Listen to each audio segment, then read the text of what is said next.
আমার ওই ভাই বোঝে নাই, আমাকে ধাক্কা দিচ্ছে বোঝে নাই, বুঝতে ইচ্ছে করে দেয়। এরকম সমস্ত অপরের অপরাধকে হজম করতে হবে। আর এই হজম যদি আমরা করে আসতে পারি তাহলে আমরা একটা পূর্ণাঙ্গ আমরা সব আপনার কাছে পেতে পারি। আরেকটা কথা হলো, আমি মনে করি, আমি জানি না এখানে বড় বড় আলেম আছেন, আমার সাথে একমত হবেন কিনা, যেই পাউলিয়া রসুলের পদচারণার জায়গায় যে ব্যক্তি হাঁটে, ওই পাও আর সাধারণ পাও এক হওয়া উচিত না, এক হয় না। যেই চক্ষু দিয়ে মানুষ খানায় কাবা দেখে আর যেই চক্ষু দিয়ে খানায় কাবা দেখে নাই, এই দুই চোখ এক না। যেই হাত দিয়ে আল্লাহ ঘর স্পর্শ করে, আল্লাহর ঘরের গিরাত ধরে, ওই হাত আর সাধারণ হাত এক হাত না।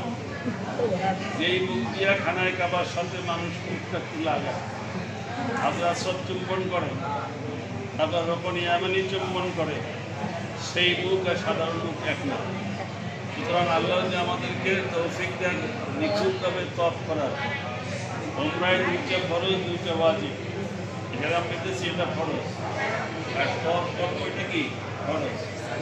আর ওয়াজিব দুইটা, একটা হবে আমরা সাই করবো ওয়াজিব, আর তোমার মাথাকে মন্থন করবো, এটা ওয়াজিব।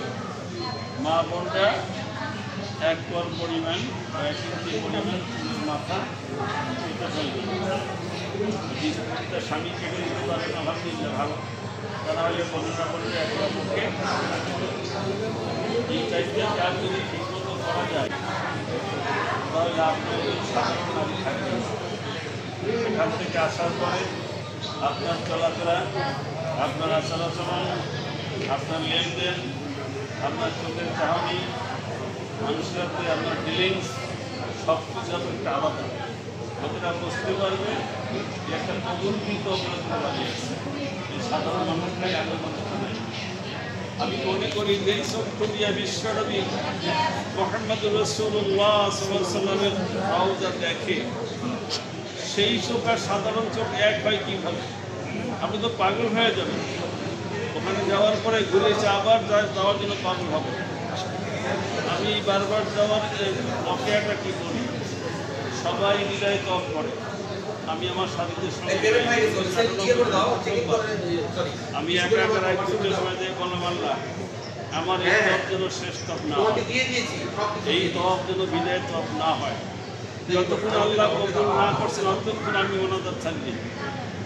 সব সাথীরা রসুলকে বিদায় সালাম জানাইতে গেছেন, আমি সাথীদের সঙ্গে যাইনি। রাত 10টার সময় বাবু সালামের পূর্ব গেটে তুলে দাঁড়িয়ে ওই সবুজ গম্বুজের দিকে তাকাই বলছি, আল্লাহ কার কাছ থেকে বিদায় নিচ্ছি? এইটা কি বিদায় নেওয়ার জায়গা? আমার এই বিদায় যাতে শেষ বিদায় না হয়, এই গুণাগার আমি তো টাকার জন্য আসতে পারবো না, আপনি ব্যবস্থা করে দিয়ে, আপনার ভান্ডারের তো অভাব নাই।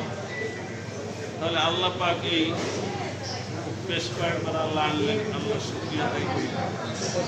তো কথা, লেনদেন, আচার ব্যবহার, একজন উমরাকারী, একজন হজকারী, তার কথা কাজে, তার চলাফেরার আমূল পরিবর্তন ঘটবে।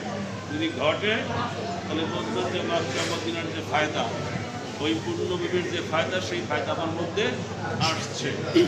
আর যদি আমি যা ছিলাম আগে সেটাই থাকি, আগে যা ছিলাম তার থেকে আমি একটু মক্কা মদিনা দেখে আসছি, তার তো অহংকার আসে, তোমরা দেখতে পারো নাই, তোমাদের আমি শ্রেষ্ঠ, এ ধরনের কোনো আত্মহমিকে ভিতরে কাজ করে, তাহলে বুঝতে হবে ইংলিশ শয়তান অসহসা দিতেছে একশো বার। আমরা ইংলিশ শয়তান অসহসা থেকে আমরা যেন সর্বকাজেই সাকসেসফুল হতে পারি, অসহসা থেকে আল্লাহ হেফাজত করেন।